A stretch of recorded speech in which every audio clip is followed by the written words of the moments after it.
যা যা যা। কি বলছো? বাহ সকালবেলা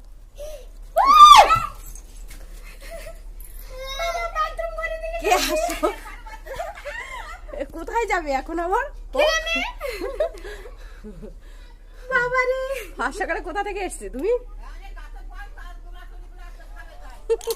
বাবা আমি বাথরুম করে যাবা কিরকম? ও থাকবে নাকি? চলে যাবে। ওই আলু খাচ্ছে আলু খাচ্ছে আলু খাচ্ছে।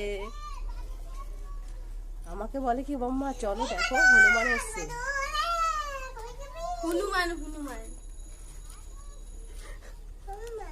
এই তো সেই মুখ খাচ্ছে। চুলকে ও কাঁচা ফল খাবে। একটা আলু দাও ঘর থেকে, আলু খেয়ে নেবে। আমাকে দাও আমি দিয়ে দিচ্ছি। ও নিয়ে নেবে। একটা আলু নিয়ে আসো, ঠিক নিয়ে নেবে।